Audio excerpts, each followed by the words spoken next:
Tonight on Denver 7 News at 6. At some point, we lost hope. We were afraid that this could become a cold case.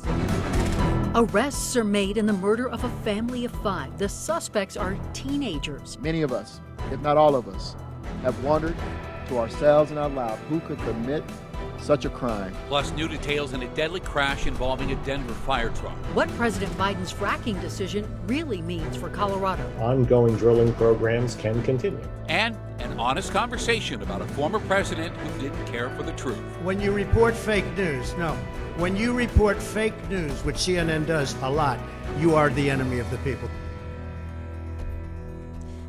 Denver police finally believe they know who killed the Gial family. If they know why, they aren't saying. Good evening, and thanks for watching Denver 7. I'm Ann Trujillo. And I'm Shannon Ogden.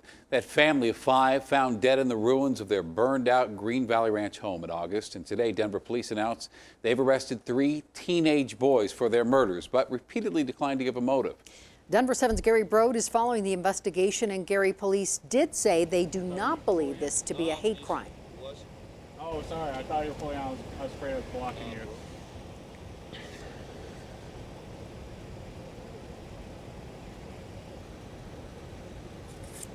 Gary, go ahead.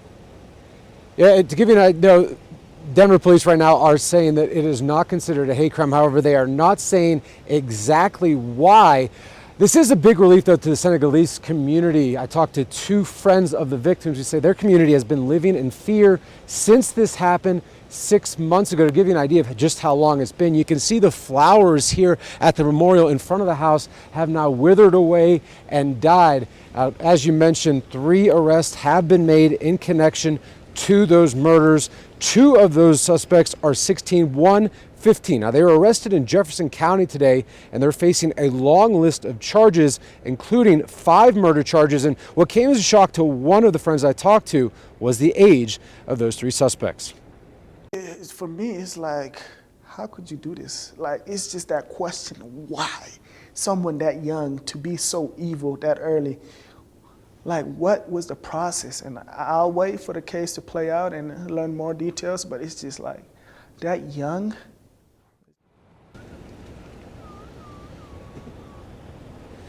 The family friend you just heard from says it's also been very frustrating because of how long it's taken. He's been in contact with the victim's father, who says that he at one point did in fact give up hope, but now they can start the grieving process. Reporting live, I'm Gary Brode, Denver 7. The driver killed in a collision involving a Denver fire truck has now been identified as 38-year-old Monica Charles. Denver 7's Ivan Rodriguez joins us live from the crash site at Broadway and Spear. And Ivan, 2 others were in that Honda Civic. So what do we know about their conditions tonight? And DPD is telling us that the 2 other people who were also in the car are still in the hospital recovering from their injuries. Now, shortly after that crash, Denver Fire Chief asked DPD to investigate.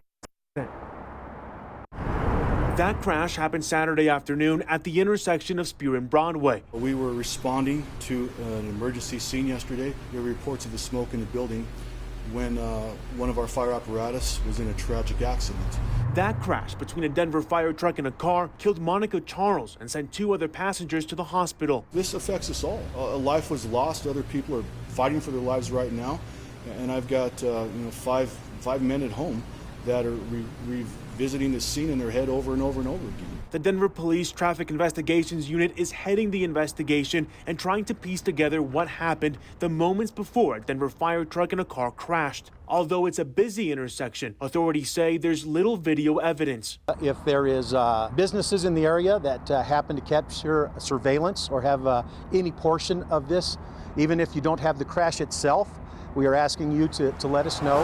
For some people who live in the area, news of the crash comes as a reminder of just how dangerous the intersection of Broadway and Spear can be. I wouldn't say surprising, but it's definitely alarming, like you'd hope that there'd be some sort of way to avoid that and there'd be some sort of just structure put in place to make sure something like that didn't happen.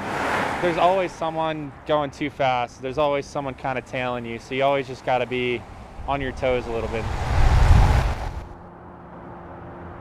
Because of the lack of surveillance video at this intersection, police are asking anyone who may have witnessed this crash to please contact them.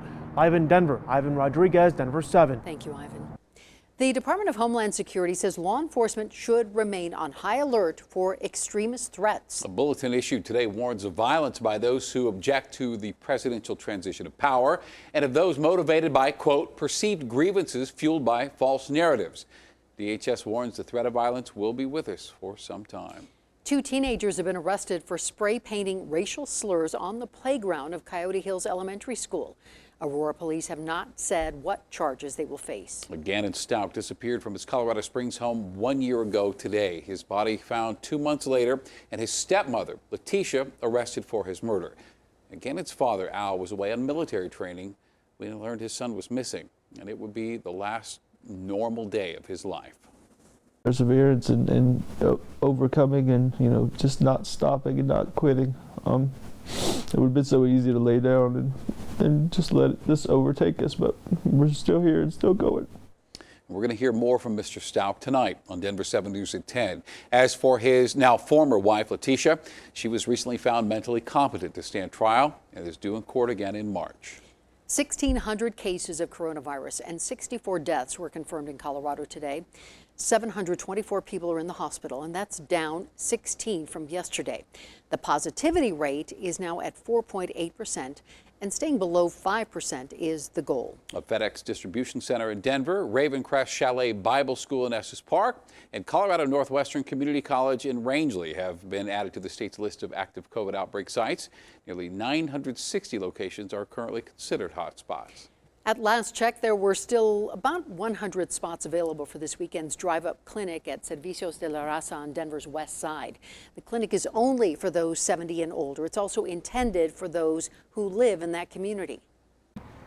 It is personal, and it is that we need to do this. We need to do this for ourselves and our families, our communities, and our world at this point. All right, there is a number to call, and it's right there on the screen. And yes, you must make an appointment. So don't just show up.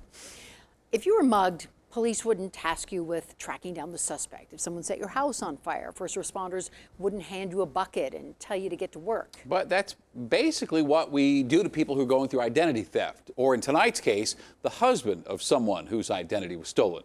Here's Liz Gilardi.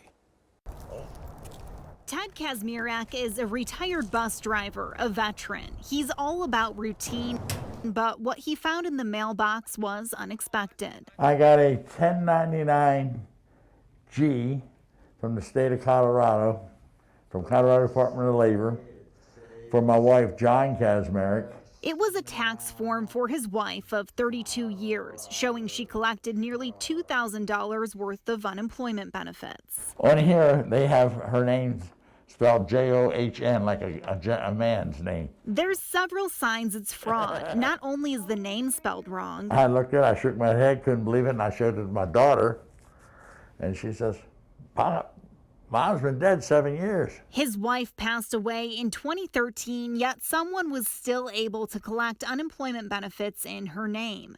Before he found this tax form in the mail, Ted had no idea someone was using his wife's identity. Contact Denver7 has received complaints from multiple viewers about invalid tax forms, and the state even has a website where you can report it. But for Ted, it's not that easy. I know there's got to be more than just one senior citizen out here don't have a computer. He couldn't fill out the form online, so he called. Hello, and thank you for calling the Colorado Department of Labor and Employment. But Ted said the conversation was frustrating. I was getting nowhere with him. He kept saying, I gotta go online, gotta have an email. I have none of this stuff. Contact Denver7 is trying to help Ted. We reached out to the Colorado Department of Labor and Employment to ask if someone can clear up the issue with this tax form.